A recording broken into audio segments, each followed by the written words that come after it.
Everyone thinks because you're a zombie, you don't know good coffee. Well, they're wrong. There's only one brew that gets my seal of approval. Deadly Grounds coffee is my guilty pleasure. The aroma is so intoxicating. It brings all of my neighbors out of the woodwork. Deadly Grounds coffee. Coffee to die for and zombie approved. It's good to get a little deadly. Use the front door! Oh, they're so disgusting.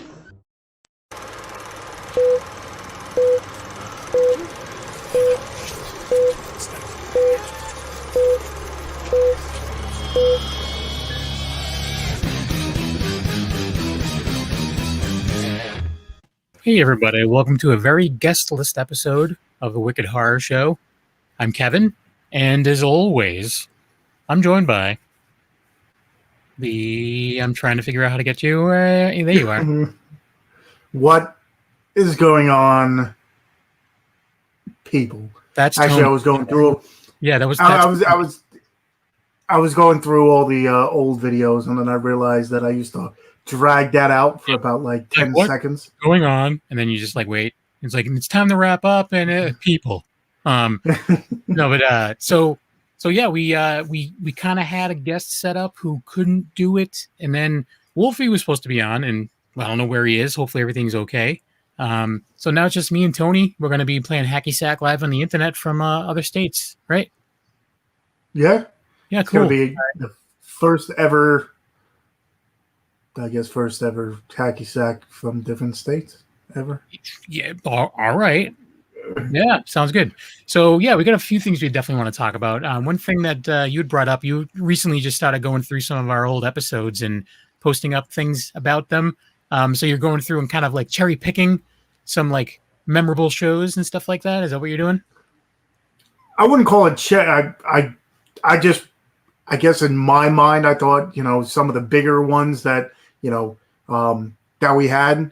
And I'm pretty much trying to, how many times did I say I wanted to spice up the, the Instagram and stuff, yeah. But half the time, by the time I get home from work, it's all excuses. So I got to change that up. But it's one of those things where I was going through, I'm posting up pictures. So anybody who's watching this now or listening to it later, go check out our Instagram at Wicked Horror Show. And I'm going to be posting up pictures of previous guests. And then I'm going to try to link the videos that go with it, the episodes. I should try to get the audio. I don't know where we're. That's the things. Maybe even like put the date that the show came out or something like that, because you found some good ones. So there's the Kane Hodder one. That's from how many years ago did you say? It was December 5th, 2017. Holy crap! So.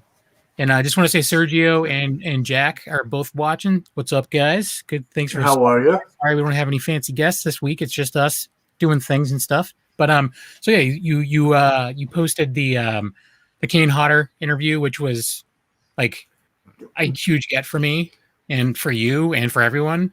And yeah. And then from there, you went Courtney Palm, like that probably the first Courtney Palm.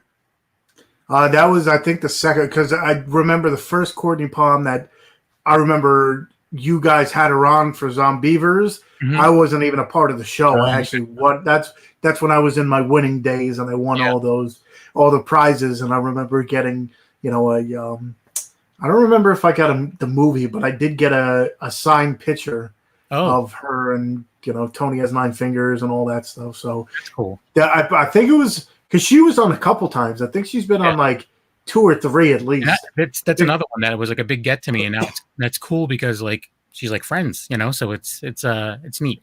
But yeah, there's going back in the history, there's a lot of big shows for us in the past. Hopefully that'll continue at some point. But with the lack of movies that are coming out and other things that are happening, it's a little tough to make the connections at the cons and stuff.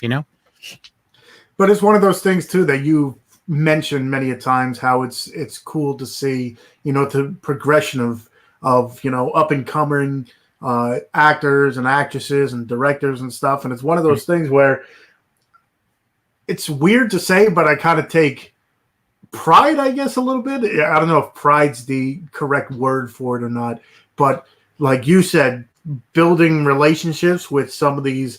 You look at them and you're like, oh, they're on the big screen, they're actors and all that stuff. And it's one of those things where it's like, I do the walking videos and stuff. And it was Augie Duke's birthday a few days ago. Mm-hmm. And she's like, oh man, I have so much love for you and stuff. And I'm just like, well, that's like, big to me, I guess, at that point, because it's like, you're a big time actress, and it's one of those things where now we talk as we're like, friends. It's weird, like, just I don't know.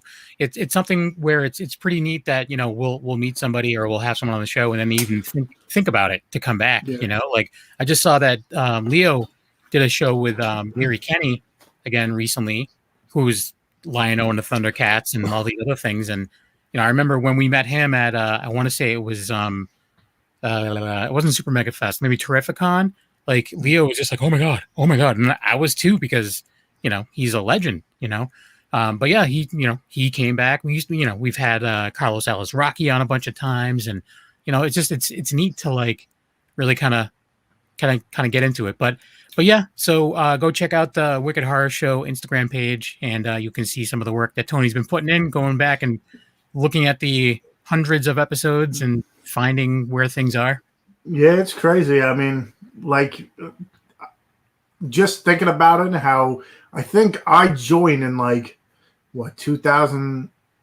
It might have been early 2017 or 2016 or something like that. But it's one of those things where you just mentioned, some people, want to come back on. And I think what drew me to you guys was the differentness of it.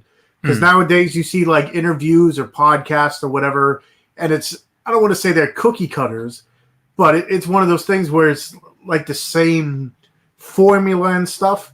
And as, I don't want to say we're unorganized, but we're not the most organized of podcasts and stuff. Right. But I think that's what brings the lightness of it. It's more like a hang.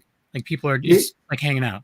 Because it's one of those things where there's been, mess ups or whatever, but I think that's what adds to the funness of it, because you never sometimes it adds to the stress. I'm not going to point any fingers, but when Wolfie's telephone would ring in the middle of a show and would have to acknowledge it because it's live, Yeah, but to tell you the truth, right. I don't want to say that's stressful either, because it's how many times did we have Yo-Yo on and his cat would come in the middle of the thing, and then whatever conversation we were having, it would just change the whole. It makes it so like free flowing, I guess, and it's one of those things where I think that's what again, how many times I'm sure some of these guests that we had on, they go to different interviews or maybe different. Again, I can't talk on all the podcasts. I don't listen to everything, but coming on here, it just breaks I think we break the mold a lot. We're making fun of each other or whatever, and it's just, I think it makes it fun. So I think that's one of the reasons why that people might want to come back on again, because it breaks the monotony of it. So. Yeah. All right, so go to the Wicked Horror Show Instagram, check out what Tony's been doing. Now, one of our past guests, and it wasn't even that long ago, came out with a movie called Blind that you saw Blind as well, right? Yes.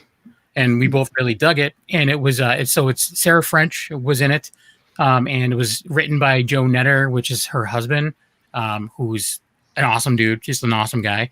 And it was done really well. The movie I thought was really good, and it was over on Dread Central today that they posted that the sequel, they've already wrapped shooting on the sequel, which is very, very quick. And it's called Pretty Boy. So it's just wrapped on that. It's not edited or anything like that. So, I mean, I guess it's probably good that it's happening that quickly. I mean, I'm sure part of it is because it seems like it's a pretty confined area, and so it might be a little easier in that sense. But also, too, it's not going to be to the point where it's years down the road and people are like, hey, I think I saw a movie about this guy before. Like, if to kind of keep them steady, I guess it'll stay fresh in people's minds and stuff like that. So, what do you see? What do you see them possibly doing with the character? That I couldn't even tell you I mean, it's one of those deals where, I mean, when I watch certain movies, I have an idea in my mind, but where they go with it is, different. You bringing up I don't know exactly how long in between, but it was one of those things.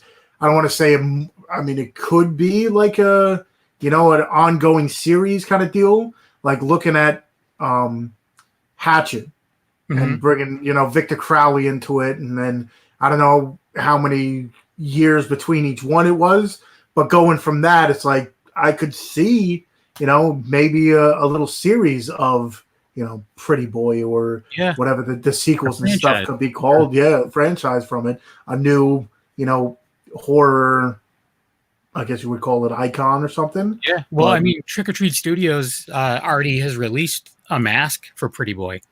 So you can, go and buy a mask, which is pretty great considering, So yeah, I'm curious to see, who knows when it's going to be coming out. I don't know, but obviously we are going to be reaching back out to Sarah and Joe Netter and the director, Marcel Waltz or Walls, I think. But yeah, hopefully we'll be able to get them on soon so we can talk a bit about Blind and about the sequel. Because when we had Sarah French on, it was more for what was that? The special. Yeah, the special, the Harrison Smith movie. But we did mention Blind as well because I thought it was done really well. And there's a lot of like looking at the movie. There's a lot of things to kind of like, how did you pull that off? Like they're in a house that's like almost all made out of glass, and it's like you don't see any reflections. You just see me standing there holding the camera the whole time. If it was if I made it, so yeah. So I don't know. I'm pretty excited about that. So yeah, there's a couple other things. Is there been any movies? I mean, I know you brought up Psycho Gorman. Wolfie and I actually just reviewed it. You haven't seen it yet, though, right? I have not. No, it's whatchamacallit. It's a very good time. I really think you're gonna like it. It made me like watching it. It made me after the fact want to like halfway through the movie. I'm like, I really kind of want to watch Turbo Kid again. And then like also I'm like, I kind of want to see Kung Fury again. Like it has that feel. Yeah. Just like ridiculous. At the same time, it's a really good story. And I don't know. It's weird because I talked about it with That Strange Show as well recently. And they like them and Wolfie both said the same thing, that the main character is this little girl and they hated her. Like they're like, oh my gosh, she was so annoying. Blah, blah, blah. I'm like, she's fantastic. If you took her out of the movie or if you changed the character, it would not be nearly as good of a movie. And they're like, oh, I just hated her. I'm like, well, then she did her job because that's what she was trying to do. But it's like the Power Rangers. So the Strange Show guys say it's like the Power Rangers, but like with gore. And I'm like, I didn't watch Power Rangers. I think of it like Ultraman or, like, I don't know, just like even Doctor Who. Like there's like a whole council of these aliens, and it just reminded me of Doctor Who from like back in the day. Now, are they talking about Power Rangers, a TV show, or Power Rangers, the movie? TV show. Because they both had like their own, like, looking back at Power Rangers now, it's kind of the TV show. It's kind of, I guess, kind of holds a test of time. But the movie has its own special quirkiness to it. Right. So well, that's the thing is this movie. It's all practical effects. There's a few digital things thrown in, like blood splatter and stuff like that. All the costumes are real, just rubber monsters. Like really cool, like costumes as well. Like there's this one character who's just basically like a big vat. He's like a robot. He's like a big vat of body parts, and like he's got a spout, and so it just like will grind the body parts down and just start spraying blood. And it's like, I don't know, it's really, he's just like this character. I don't know. Who knows what he really even is doing, but it's just really cool. Like that, just really neat characters. Like there's one guy in the whole little council he's just like a puppet, and like his head is in like a globe kind of thing, but it's like a puppet of like a brain stem with like eyes. And it's just like, moving around. I don't know. It's really good. This same people, actually the guy who directed it, directed The Void. Okay. But he's also done stuff like I forget. He's done some pretty crazy movies. Like they're very, very like very crazy, lots of visual, like very fun movies. Like you should definitely check it out. So I think you would love it. So well, I definitely saw it. Mm-hmm. Did you like Turbo Kid? I love Turbo Kid. Yeah, see, it just totally had the vibe of Turbo Kid to me. because I remember, people would ask about, because Turbo Kid I wouldn't call like a horror movie per se. It has, some gore here and there, but it reminded me of like Mad Max meets Rad. Oh, totally. And it's one of those things where it's like, it's just so over the top, but it's good over, because sometimes you'll watch a movie and it'll be over the top, but it'll just be way too much, I guess you want to call it. It goes in the wrong direction for me sometimes. Sometimes it's just like, okay, so, I get it. Like this one, it's like this big monster. Like these kids that are playing a game. It's like a dodgeball kind of game. And they find this little like gem thing that's glowing. They take it, and it belongs to this alien that's buried in the yard. And he comes out and he's like ready to destroy the universe. But because this little girl has the amulet or whatever, she's in control. But she's a total dick. Like she's just crazy. It's a really, really fun movie. And there's even like cheesiness in the sense of like the father is ridiculous. He's phenomenal. Like he's such a bad dad. And he's, it's just that he's so funny because he's so horrible. And then there's even like a montage where they're trying to give him like an outfit. And it's like one of those cheesy montages, like going through dressing rooms, but he's this big, giant, like alien monster. Just walking down the street dressed up like a cowboy, stuff like that. And I don't know, it's a really good time. I really think you would love it. But yeah, so, I mean, Psycho Goreman, there's a lot of people out there that have already seen it. If you haven't seen it, definitely check it out. Yeah, but like I said, they had, again, I don't know if it's Epic Pictures or Dread Central. It might be Dread Central or something, but they do have a like special edition. I think it's called like Hunky Boy or something. Oh yeah, that's an edition. Yeah, he's given some magazines like to keep himself like occupied, and he's like, oh no, not my Hunky Boy is going to get like destroyed. All right, so it's I think it's called the Hunky Boy edition. So I did order that. Nice. But when it does come, I think it's like a 6-week pre-order or something like that. So maybe in like a month and a half, I'll be able to check it out, or I'm sure it's somewhere that I can see it. Oh, but it's one of those deals where I did purchase it. It's just that I haven't seen it yet. But there is something you can pre-order as well. Oh, just real quick, I just want to mention, I know you said that Sergio, like he watches a lot of like cool horror and stuff too. Sergio, you should track down Psycho Goreman. It's ridiculous. I think you would love it. It's just very fun. So I'm sorry, Tony, what were you saying?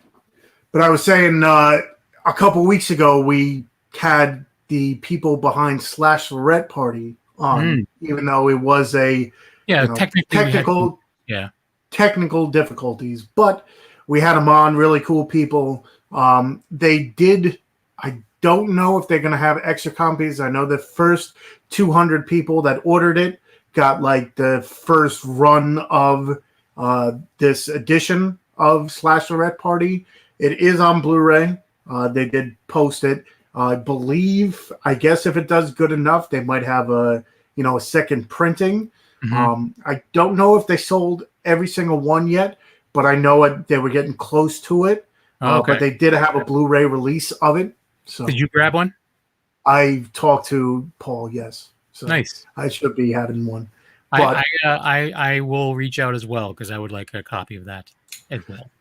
But yeah, that was definitely a fun. If you guys didn't see the episode, again, it was a little technical difficulty. Yeah, the audio. I went through the audio. I had to clear out all the little pauses and stuff like that, so it took a while. But still, it made the episode a little bit shorter, obviously. Yeah. But the audio is up there, and I timed things out pretty well. I think that it's a little bit more palatable on the audio side, and we have to get them back on with a better connection, for sure. So there's just going through some horror news on the interwebs. I don't know what your take is on this. I don't know if you've ever seen the original or the only one. John Carpenter teases talks of the sequel to The Fog. Have you seen The Fog? I have. I own it on the. I own it on right here actually. Let me pull that out. Whoa! Right, you being all braggarty and pulling up The Fog. The steel book of The Fog. Yeah, it's a great movie. I think it's a great movie visually. I think it's really good. But like, there's talks. I guess there's been talks of sequels to a bunch of Carpenter's movies, and they haven't happened yet because of various reasons. But yeah, we've talked about them, and I'm open to them. So he's open to doing a sequel. There's nothing slated in stone that it's going to happen. but it's it's something where what do you think? Like, it's been so many years since the first one's come out. See, that's the thing. I think because I think comedy and horror are way different. I don't know, but I think having a horror movie with a sequel 20 years later or 30 odd years later, I think it'll be a little bit easier because I don't want to go off of you had, like Dumb and Dumber and Dumb and Dumber 2 came out 30 years later, and it was that they could do. They could do like, okay, so the fog, like it could be a whole group of different people that are affected by the same thing, So I think with horror movies, I think they have a little bit more leeway that, the sequel is how many years down the road. I think with horror, but I could be wrong. But, it's one of those things where I think a sequel will be completely different than, Now, what about if they were still going to get Adrian Barbeau and what's his face, the dude Tom Atkins? What if he was still planning on getting them both involved in the movie? I mean, they still both look fantastic. Yeah. Saw Tom Atkins at a Scaricon, New York, many years ago. Dude looks exactly the same that I've seen him in. Like, he was in an episode of Oz that I was watching today, and that came out in like '99. He looked exactly the same as when I saw him like 5 years ago. And Adrian Barbeau, I talked to her at a con in Connecticut, and she looks the same too. Like, they haven't aged. See, with that, I actually enjoy having that. Like, if you have, throw an homage to it. The thing that I was going to say with like remakes and sequels, I think are, two different things. I mean, it is two different things, but I think it'll have, a better effect if it's a sequel rather than a remake. But nowadays, they'll put remakes, they'll throw the person who played, the character in it, but they'll be playing something completely different or whatever. Like a gas station attendant. Meanwhile, they were like the hero of the first one. Like, so I don't know. I mean, I guess it depends. I mean, there are some remakes that are out there that I think are okay. Evil Dead. Evil Dead. I think Maniac is probably still my favorite. Well, that actually, because it has such a different. I don't think it's a direct remake because it's so much different. Well, you can say the same thing about Evil Dead. Like, it is pretty different. I mean, there's some similarities, but there is a lot of differences as well. But I think it's just a solid movie in general. But a majority of them are just not. But yeah, I don't know. I mean, I think it would be cool to see. I mean, because I like the original one so much of the Fog. It would be neat to see that. I mean, as long as they're the same characters, and maybe they don't have to be as involved. Maybe they can just be like the grandparents of the new victims or something like that. But I don't know. I don't hate the idea as long as they don't just reboot it in like most other movies. But yeah, I don't know. Sergio's asking if we've seen The Mist. Yes. Yeah, it's Both. kind of the fog. It's kind of the foggish. Yeah. Yeah. The ending of The Mist is kind of very depressing. Yeah, there's a lot of depressing stuff. It's a horror movie. Most of them are not like hooray. But that one, I was just like, oh, really? Really? And it happened. But yeah. I mean, I'm always up to check something out. Yeah. But there's some that are just like, you watch and you just like, if I had the chance. I mean, there's a lot of movies too that I have in my mind when I'm watching them. I think that's a problem with me too, is I have to watch it a couple times because I'll have so many storylines going on in my head that it's like, am I actually watching it or do I expect something to happen? So that's the thing. And so like I do multiple podcasts. I do this one. I do reviews with Wolfie. I do Secret Underground Hideout and do Black and White Fright. And we do movies on all of them. So at least with Black and White Fright, most of the old like classic horror movies are very short. Like we just did one not that long ago that was like an hour long. So it's like, but I usually have to watch the movies twice because I'm paying attention one way. Then it's just like, okay, I enjoyed that. Now it's like I have to go back and watch it and start to take notes, like things I want to talk about. So I'll try to watch the movie twice, but I'm I'm the same way. I usually have to watch something more than once to really grasp the whole thing, and then look for other stuff, But because as I'm watching it, I'm like, I have the plot in my head. I'm like, right, you're trying to figure out what's going to happen. That could be the killer. That could be and I'm not paying attention to what the hell's going on, except for maybe the character. Like I'm like, okay, this guy's a killer. I'm making sure every one of his moves. Then whatever happens, and I'm like, now I got to go back and see what the hell. Yeah. But yeah, I don't know. And then there's also the curse of the cell phone. That's a horrible thing. I like lately I've just been like, all right, I'm gonna charge my phone. I'm gonna leave it on the other side of the room, and I'm not gonna touch it for 2 hours. Then I'm like, oh Jesus Christ, I need to play Candy Crush. Oh, Mario Kart, I need to play it. But anyways, so we're almost at the halfway mark. So what I'm gonna do is I'm gonna play a Deadly Grounds ad. When we come back, we have a few other stories. One of them being about Stranger Things, and the other one about an animated series, which I'm kind of curious about. But yeah, so here is Father Evil talking about some coffee. Don't be too scared. He's a scary dude, but he's a very nice man at the same time. Here you go. Rise and shine, my sinners. When Father Evil starts his day, he gets a little deadly. Deadly Grounds coffee has the richest, smoothest flavor you'll find anywhere. It's sinfully delicious. Once you go deadly, you never go back. Order yours at getdeadly.com. Coffee's so good, it's scary.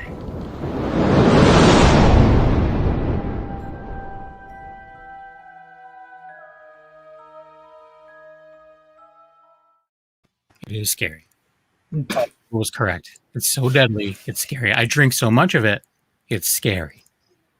Who drinks more, you or Leo? Oh, Leo definitely does. Oh, yeah. I think Leo drinks like a pot of coffee a day. I drink like one travel mug a day. Sometimes two. If I have the day off the next day, I'll drink two.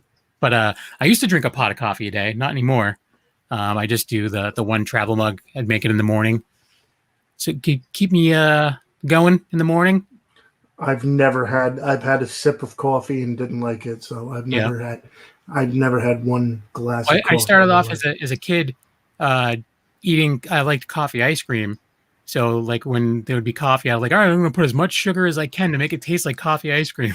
And but yeah, now I don't. I drink it pretty strong, but whatever. So I was talking about Stranger Things.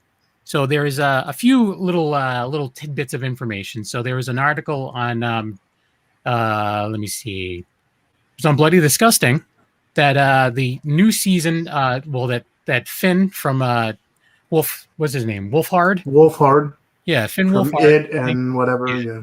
He's saying that this new season is the darkest season that there's ever been, when it comes to the Stranger Things. He says every season it's getting darker and funnier and just weirder. The way I look at it is, it's one of those. I don't watch that many TV. Like I was talking, the sitcom or whatever. Mm-hmm. That's what I used to watch, was the sitcoms, like a weekly TV show. I never really got into, but it's one of those things where sometimes it's like I'll pop in a complete series or whatever, and I notice that each season. Sometimes they get better, but sometimes the longer it goes, it gets worse. Oh, totally. That was my whole thing with The Walking Dead. So many people gave up on The Walking Dead after like season 2. I stuck it out for a while and I defended it to no end. And then I'm seven for me. Seven for me was when it just got too redundant. Not redundant, but it lost me. Yeah, and it's like because 2 is like. Okay, you have so many favorite characters, and then they'll kill your favorite character off, and it's just like, well, I've been watching the show, and I don't like anybody else, so it's going to be tough to find a new person to like. That's where I think that the British TV series are better in a lot of ways. Like we really in the US we really try to milk it for every penny. It's we can get out of it. A lot of British shows last maybe 3 seasons and then that's it. They just do something else. But sometimes too, it depends, because sometimes it's like they'll have shorter, the complete series would be short, but there's so much that they could continue with unless they have like a spin-off series or whatever. But getting back to the Stranger Things, when I first watched it, I'm not much of a sci-fi person, but the first season, like he's saying, it's going to be the darkest season yet. I noticed that each season got darker and darker and darker. In the beginning, it started more like a sci-fi series with a little, like a splash of horror. Then the second season, they were like you can say the same thing about the Harry Potter movies. Like the first one is definitely like a kids movie. The last one is like, holy crap! Like I really think if someone gave up, I mean, I didn't watch any of the Harry Potter movies until I think it was the last one I saw in the theater with my dad because my dad loved them. And then I was like, all right, I need to go back and watch these. And I was like, I can get why I didn't want to watch the first one, but I'm like, it's still a really good movie. I actually think myself, it's always the first for me. I mean, I know they're, based on books and whatever. And it's one of those things where each one's completely different, but like as boring as not boring, but I like the movies with the plot thickening, the beginning of it. Like the first Lord of the Rings is my favorite. Some people love the last one because of all the fighting and stuff. The first Lord of the Rings, I popped that one in, and I'm hesitant to put in 2 and 3, but I could rewatch the first Lord of the Rings over and over and over again. But it's one of those things where, I mean, you were talking about how young they were and stuff, but it's Kevin, Walking Dead is season 10. Yeah, you've seen season 10. I gave up a while ago, to be honest with you. I gave up a couple seasons ago. I mean, it may be something I go back to. Like I have a bunch of them on Blu-ray, like the sets and everything. I put sunglasses on it, but I have the season 2 special edition signed by I have Herschel right there. That's awesome. This is Michael Rooker. I have him signed right there, and then it's amazing how he went from I don't want to say unknown, but he goes from that to the Marvel movies, and he's in a bunch of stuff now. But that was like no one knew who Norman Reedus was before The Walking Dead, and it's like Boondock Saints and this is Carl, by the way. I had Carl sign it here. Coral.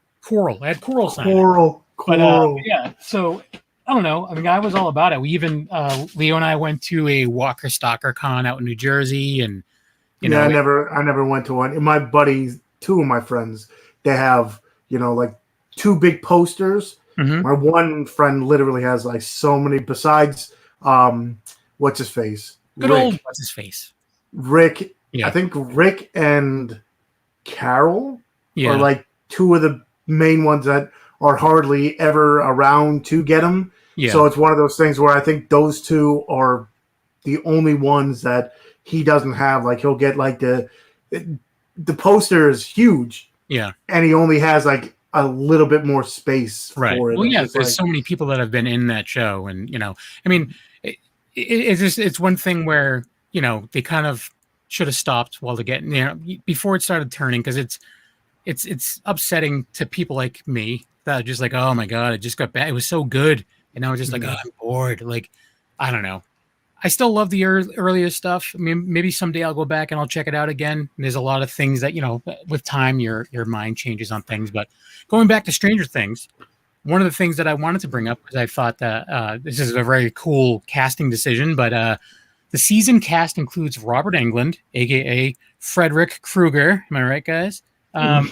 Who will play Victor Creel, a disturbed man who is imprisoned in a psychiatric hospital for a gruesome murder in the 1950s. So, yeah. That is, like, I remember having Sean Astin in the second season. Yeah. And it just brought back so many memories of all that stuff. And it was just like, that's what it, like I said, as the seasons went along, it seems like it's turning from like sci-fi-ish into more on the horror spectrum. Yeah, that's one of the other cast members says that it's definitely the scariest season out of all of them. Because the last one got pretty intense. So I'm it become like it had that like creature feature feel to me for the third season. Like second season had that a little bit because then you had all these like hybrid versions. It had totally different, but like Tremors Where the first one was the worm, and then they grew legs, and then they grew weight. I mean, that kind of ran its course too. They just had like it's another one they should have gave up. I mean, the first one is great. I love like at least maybe even the first 2 Tremors. Yeah, I saw the first one in the theater when it came out, so I'm old, but yeah. I don't know. So it would be. I mean, it's cool that Robert Englund's in this. It would be even cooler if they start peppering in other horror icons. That would be awesome. A Kane Hodder appearance. Even if it's before. Like even if it's just like one episode or something, just have him be like, Kane Hodder, the door. Because the door. Yeah. At the beginning, they had on the Kane Hodder interview. They had him. Like he smacked you like damn hard, and then he was choking you. It was like, and he couldn't breathe. And you're like, oh yeah. Yeah. So what you're referencing, for those who don't know, when they were filming Death House, Leo, myself, and Mr. Tony of the Dead went down to the set, and I got to interview Kane on set in a prison in Pennsylvania, and he's like, all right, before he started the interview, he's like, all right, which one of you assholes am I choking out? I'm like, oh, that'd be me. And I was also a lot larger back then. And so I'm sitting there and he says something. And I was just like, kind of like, and he's like, that wasn't a joke. That wasn't supposed to be funny. I'm like, sorry. And he just like, he chest slapped me. Then he grabbed me with both hands and started choking me out. And he's like, I will kill this man. And then he let go and I was like, oh, whew. And he's just like, the darkening. Like he just looked at the camera and was like, yeah. And then after that, like I saw him at a convention. I wasn't even going up to his table. I was walking by and he's like, the darkening as I walked by. And I was like, oh shit. He's like, let me tell you, I do a lot of these things. He's like, I watched that one. Like I've watched it numerous times. He's like, it makes me laugh. I'm like, all right, cool. That's awesome. So it's good to hear. King's the man.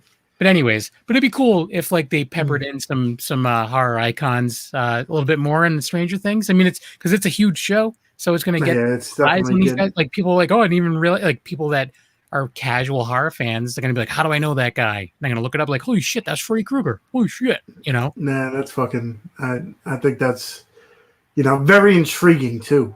Oh yeah, what like just hearing like a horror icon in that like a great modern day, great current show. It's gonna be sick. Yeah, it doesn't say when it's coming out, but and it sucks because I just rewatched a couple episodes the other day, and I'm just like, this is over a year ago, and I've been waiting for season 4 for so fucking long. What I'm gonna do is I'm gonna do some digging. If I find out the date, I'm gonna schedule it. I mean, I'm gonna figure out like time wise, and I'm gonna want to watch all of the first 3 seasons to prep myself for season 4.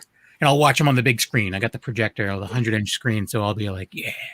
And then with that, like being on Netflix, it's like it's a blessing and a curse. Oh, totally. Because it's like, oh yes, I like binge watching, but I hate binge watching too, because it's like, oh man, I just want to see the next episode, and then before you know, you watch the whole season in a day, and you're like, now I gotta fucking wait. Yeah, and it's just like, oh. But you just said you were talking about Cobra Kai. You just watched all 3 seasons like in one sitting, right? Yes, and best thing, and that another thing too is season 4 is I guess a ways out too, because season 3 I think either came out earlier this year or something like that. But it's like, now you're so ready. You're like, especially like certain season finales. Mm-hmm. And Stranger Things had that one that it's just like, like I want to. There's some shows that you're like, okay, the season finale was like, like lukewarm, like some seasons of The Walking Dead. Yeah, there was some really holy crap, and other ones were just like, I wanted more. Yeah, it's like, it really doesn't have. I'll watch it, but it doesn't really have that like, oomph, I can't wait. I can't wait. Yeah, it was like that was The Sopranos. Like when The Sopranos was new, like there was a year between seasons, and the season finale, you're like, oh my god, what's gonna happen? You're like, I have to wait a year. That's crazy. And that was also too before the whole being able to binge watch everything. You had to watch everything, when it aired. You know, again, I'm just aging myself. That being said, I have gone back and I'm rewatching all of Oz, and I'm on the last season of that. So I'm like, I'm trying to like spread it out because I don't want it to be done.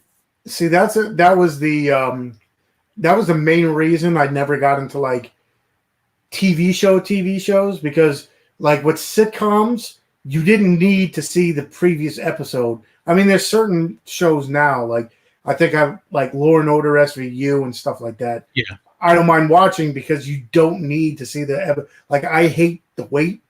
So when you're watching a certain TV show and then the episode ends and then you got to wait till the next week, and it's like I don't want to wait. Like I'm a very impatient person. Yeah. So and it's that's like with SVU is that you can pick it up wherever. Like it's not a recurring, with the exception of if you want to know what happened to certain main characters, like Stabler leaving or whatever. By the way, there's a new Law and Order show that's coming out, and it's based off Stabler's back, and it's a new unit based off of SVU that Stabler is running. So I will be watching that. That I had, because I between SVU and just regular Law and Order, SVU is on top for me just because of the I don't want to say the content, but I guess like the crimes and stuff is a little bit different. But if that's something, I started collecting them, and then they just got too expensive. Because I have Hulu, so when this whole pandemic thing started, I was like, all right, I need to have something on in the background, whatever, because I'm used to just hearing people talk because I'm being in the office. There's people around you, so I just need something, And I started Law and Order SVU from the very first episode, and I'm like, I take breaks because it is depressing from time to time, So I take breaks and like I'll take a break, I'll watch Oz, or I'll take a break and I'll watch something else, or I'll just have music on.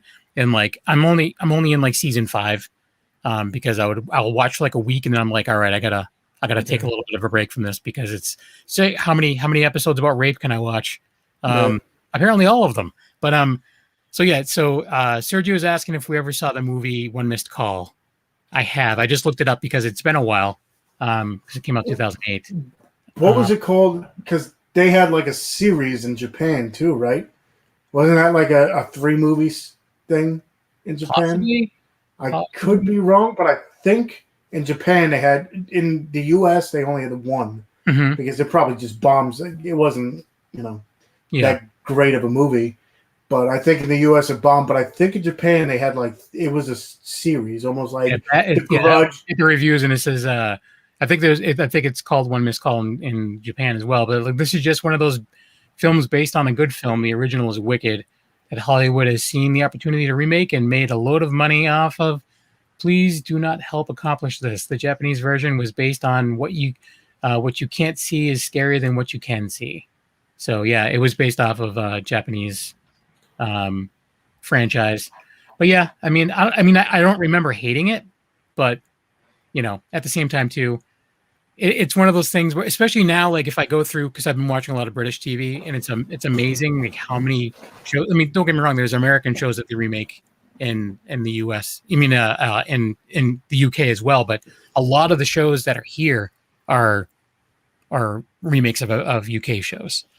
A lot of the big shows. I mean, look at The Office and stuff like that. I mean, it got huge in America, but you look at I've never watched either, to tell you the truth. Like I said, I'm not a TV show watcher, but you could tell everything. Like, how many guests have we had on, and they're talking about, going into like bigger studios and stuff. It's amazing what these studios think we want to see as opposed to what we actually. Well, the thing is that there is a bunch of America that will just watch whatever. Like there's a lot of people that are very picky about things, but there's more people that aren't. That's when you get things like Two Broke Girls and like that Cat Cafe show and stuff like that, where it's just like my wife will watch it because it's a cat cafe. That's the only reason she watches it, because there's cats in it, because cats are adorable. So I mean, I don't know. I mean, there's things to watch. I watch Superstore. I mean, I like it. I like it because some of the people that are in it, but it's not a great show. It's all right. I watch it because Mark McKinney's in it. I'm like, oh, I like Mark McKinney. That's all. Yeah, I've never like. That's another thing too. With like a sitcom based out. It's based out of like a Walmart basically. I know a lot of these shows premises and stuff, but it's one of those things too. Like a lot of the, like, I grew up with the, like, Mel Brooks's comedies and like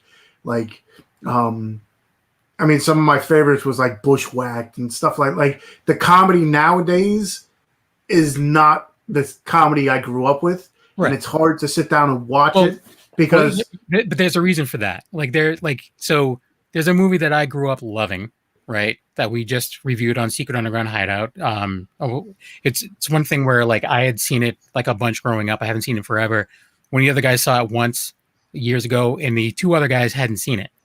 And it's a Wayans Brothers movie from the 90s. No, from the late 80s. Nope. From the late 80s, actually.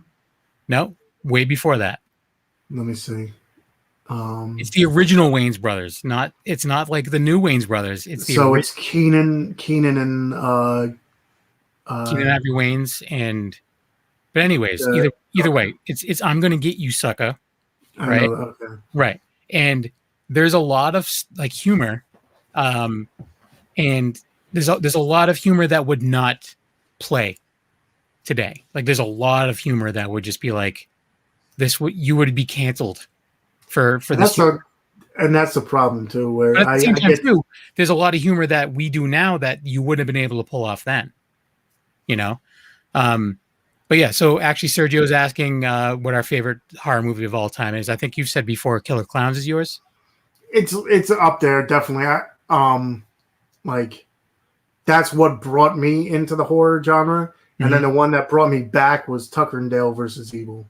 Okay, for me, my favorite it's for the most part it's Texas Chainsaw Massacre, the original from '74, and then next in line is another Tobe Hooper movie, which is Poltergeist.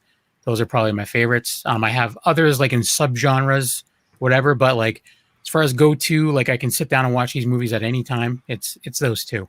But yeah, there's other, you know, when it comes to like horror comedy, you know, you're looking at Evil Dead 2 and like Dead Alive, stuff like that.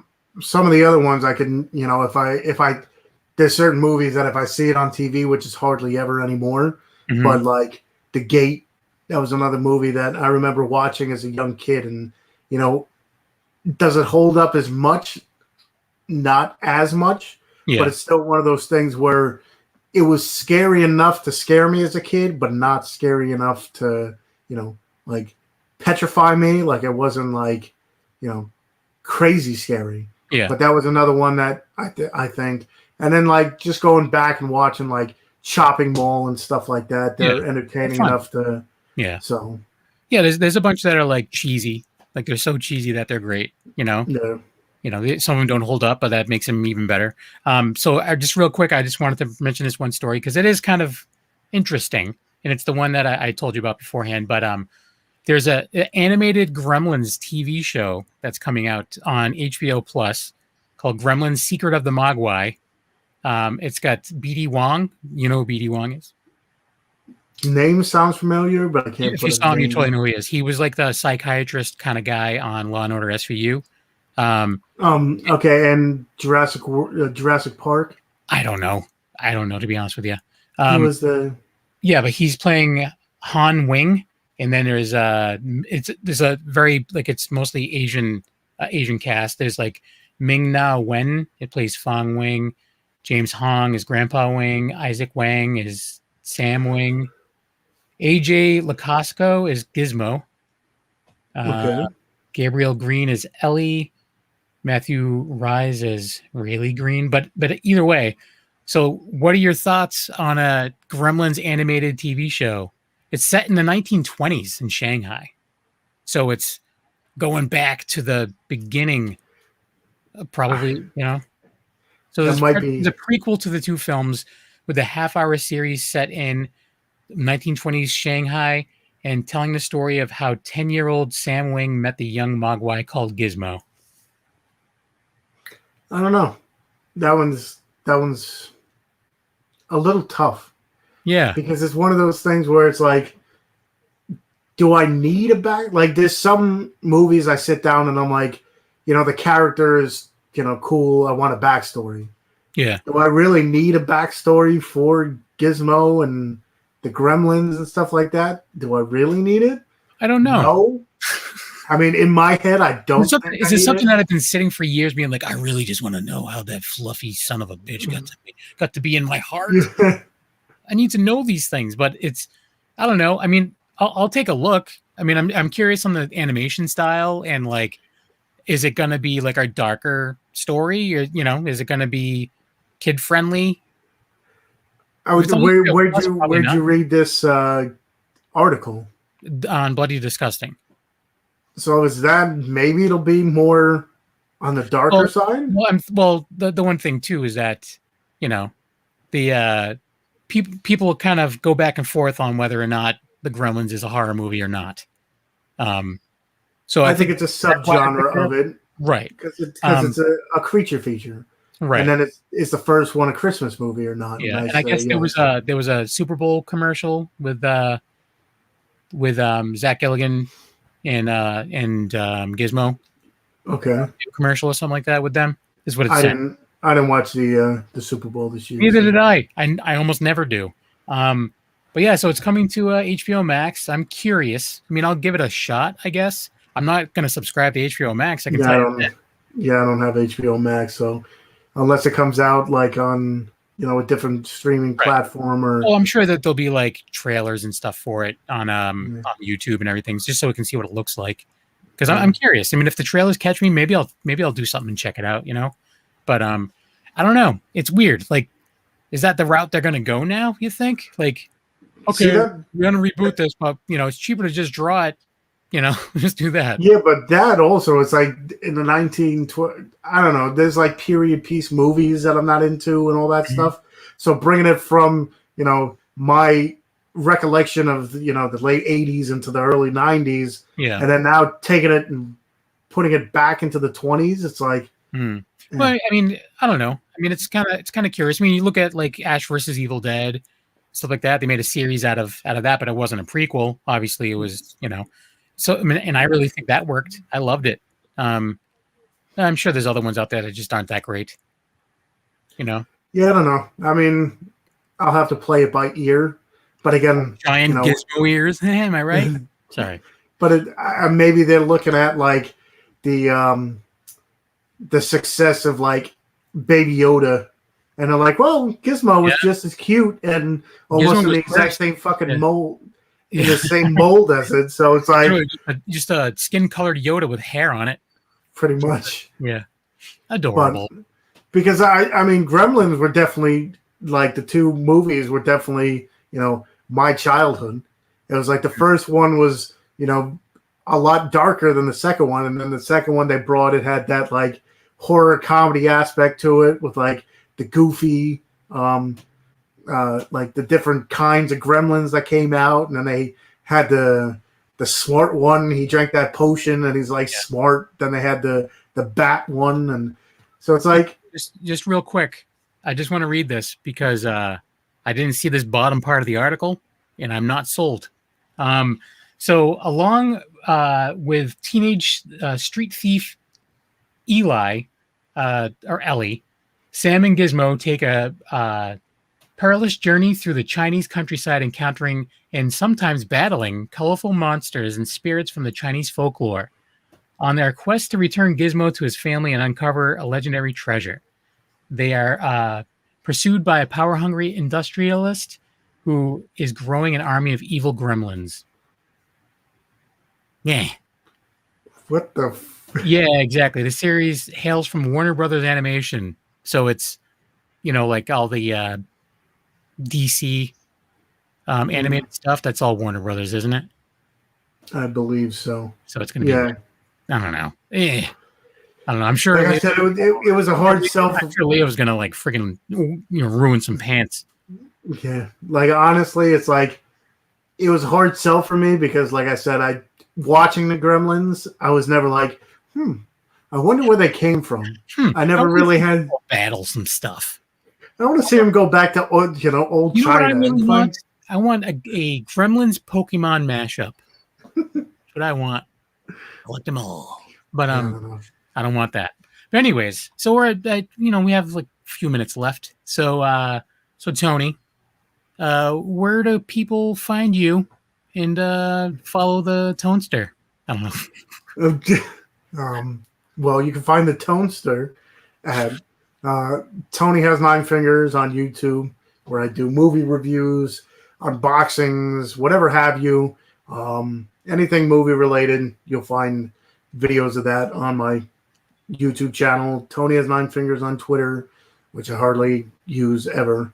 Tony's Movies on Instagram, where I show off the movies behind me. Now, like I said, trying to work more on the Wicked Horror Show side of Instagram as well. Posting up previous guests and, sooner or later future guests when we get, a couple people back on. And that's pretty much it, except for here most Tuesdays. Yeah. On the Wicked Horror Show. We took a little, we took last week off. The audio listeners won't know this because we're ahead by a month on the audio side. But yeah, so we took last week off. One of our guests canceled, but that guest is coming on next Tuesday. Next week. week. We will have a guest, Sergio. I know you're going to ask. But Tony, who's the guest? It's the director of the movie Tar, Aaron Wolf. Right now it is on Amazon Prime. No, I lied. Well, it is on Amazon Prime, but it's not free. Included with Prime. It's not included with Prime. It's on Amazon. Okay. But it's not included with Prime. So right on. You got it was like a $3.99 rental or something like that. But when I watched it, it was worth the $3.99. Oh, you watched it? I already watched it. Yes. Oh, okay. And that's why I invited him on, because I have to watch it. Thanks. You cost me $3.99. So whatever. I don't care. But anyways, so yeah, So Sergio, do some work, do some digging on the director of Tar. I want questions next week. Mm-hmm. It's your homework. But anyways, you can find me, A-Knuckle, on Instagram. Obviously part of the Wicked Horror Show, and doing reviews with the 13th Wolfman, who disappeared tonight for some reason. Hopefully all is well. Hopefully it's not like a losing power thing, because I know that happens with storms. It actually was snowing at his house last Sunday. I saw a couple of the people that I follow on like Instagram and stuff, and they're in Texas and all this stuff, and they're like, "What is this?" It's called the end of the world. But anyways, I'm also, like I said before, I'm part of Secret Underground Hideout and Black and White Fright, all of which are on the Dorking Podcast Network. Go check out those shows. They're a good time. Black and White Fright, we just talk strictly about classic horror. We have a lot of guests on where the guest's responsibility is to select the movie, and we will go through and we'll break down the movie, talk about the good times and the bad times. It's only an hour long, but it's a good time. It's with my friend Bill and Scott. And I also do Secret Underground Hideout, which is kind of like pop culture from our youth. So it's, for Tony, it would be like going back in time because he wasn't alive then.